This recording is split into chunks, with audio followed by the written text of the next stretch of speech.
Right, so I might as well document this experience because it's significant and it's still on my travels, so it's technically a travel blog. I can't even begin to explain the last 24 hours. Madness. But basically it went from I've booked a flight home in 2 days to I need to change my flight to today to my flight got suspended and the flight that I did book today got cancelled and I had to rush from Glasgow to London with an hour's notice to get on a train to get here.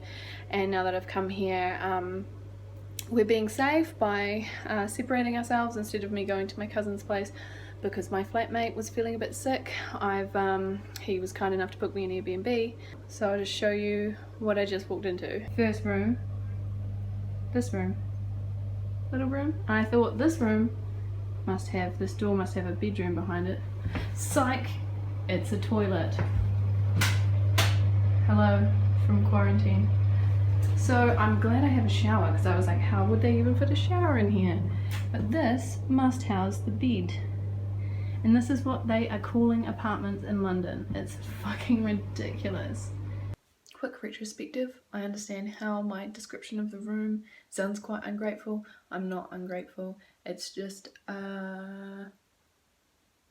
daunting, overwhelming to be in a strange box where I've never been before in a big city. Yeah, not ungrateful, it's just a really hot little box. I mean, it's not that bad. I've got a place to stay and I'm very grateful for that.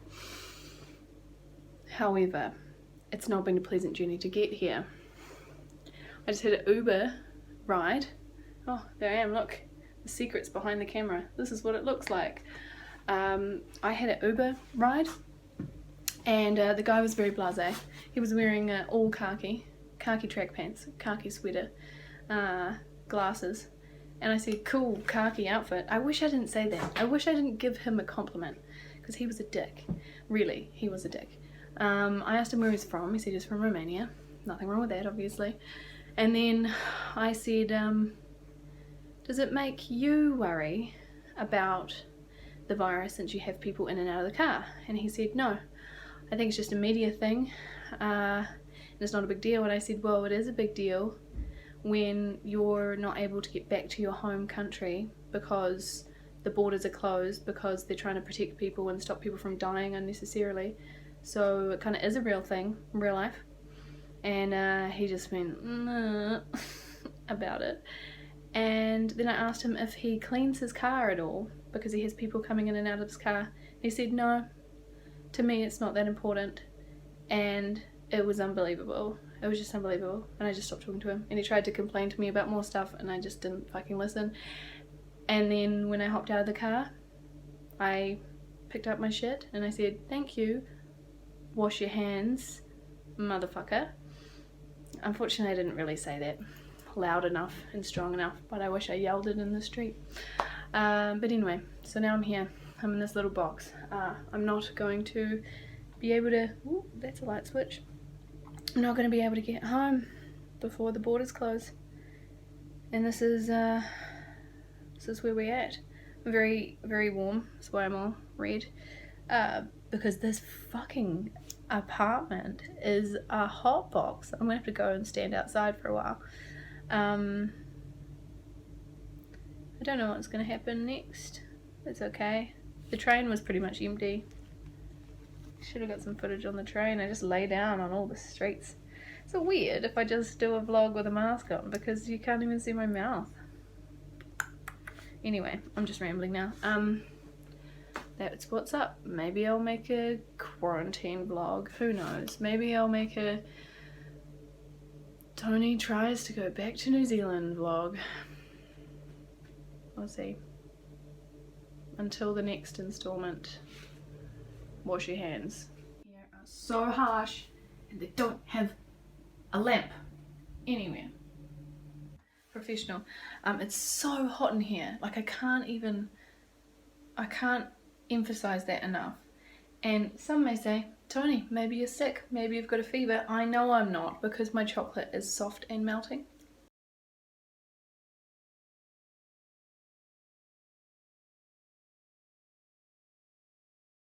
it doesn't help that hand sanitizer is affecting my hands. So all that pinkness, oh, you can really see it on that side. That's an allergic reaction to hand sanitizer. So my hands are burning and hot. So it doesn't help with all this hotness. So I actually might have a cold shower. But anyway, so things have progressed. How, you might ask? All I've done is go to the supermarket. Let me tell you. Because it'd be really weird if I didn't, right? If I just left it there. I'm just going to sit on the floor. Fuck it. It's a good place to be. So, this place has terrible Wi-Fi, right? It's so bad. There's actually a free, there's a dentist somewhere nearby that has free Wi-Fi. And it's better than the Wi-Fi in this building. So we get a few bars of that. So we're using that. I heard somebody outside my door, so I thought that could be the person who works here. It could be another guest. I will ask them if they have the Wi-Fi password, because I couldn't get it for the from the people anyway. It's not a big deal. So I popped my head out the door. I said, "Excuse me, do you have the Wi-Fi password?" And he said, "Yeah, I do. I can give it to you." Heard his accent, and I said, "Are you a Kiwi as well?" And he said, "Yes." I'm a bit conscious because he's next door and he might be able to hear this, but fuck it, it's all a true story, isn't it? So I found out that I have a fellow Kiwi next door who's also fucked, to say the least. He's only been here for a little bit. He's only just started his work visa. In fact, he hasn't even picked up his biometric card yet. So if you've done the visa thing, you know that that's the first thing you do. And so he's real fresh. But he'd been travelling Europe a little bit before he got here, just a little bit. So I got chatting with him. He said he's not feeling well, so he said, "Oh, you know, keep your distance and you know, don't touch my phone. I'll just show you the Wi-Fi password." And so I was talking to her a bit, and then I just put my mask back on because it made me feel a bit more comfortable after he said he wasn't feeling well. And then we walked to the supermarket together because we both needed food. We both arrived this afternoon. His flight also got cancelled, so we're just here. And as we were walking to the supermarket, he tells me, actually this is when we're onto the second supermarket, so we'd already been to the first one. He told me he was on a Kontiki in Europe before he came here, and that 3 people who went home after that, 2 Australians and 1 New Zealander, tested positive for coronavirus. And I was like, cool, you've been hanging out with these people and you're not feeling well, and now here I am talking to you, and I know that you've had direct contact with someone with the virus. So anyway, that's how today has progressed. That is what happened in the last little while.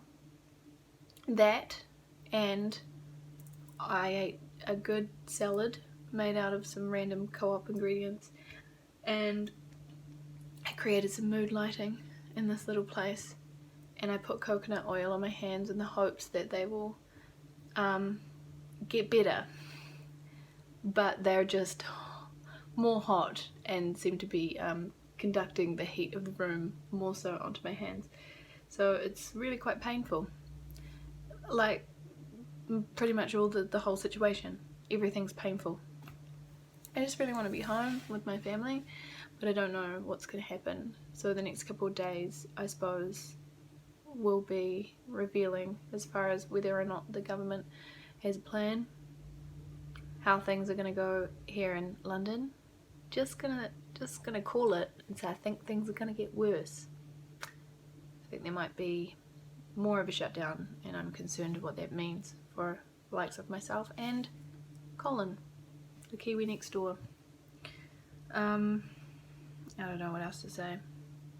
Sitting on the floor in my Airbnb that's so hot. Maybe it's because I just came from Scotland, but it's so hot here. I miss everyone. I presume that I'll upload this sooner than my Balkans videos. Anyway, till next time, quarantine in London vlog. What the hell's going on? I don't know. Good bloody question. I can't update you on anything that I don't know. So yeah. Bye. Mood lighting. Incredibly effective.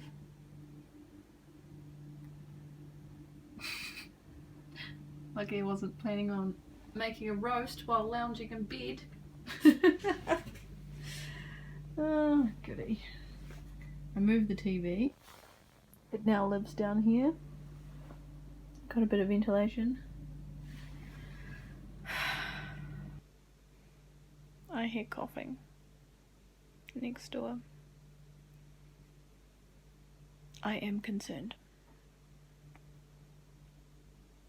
I'm gonna stitch this up and post this now and update more tomorrow. Okay, ka kite, hashtag pray for Tony, hashtag pray for Kiwis overseas, hashtag pray for mercy flights, hashtag wash your hands. Fuck.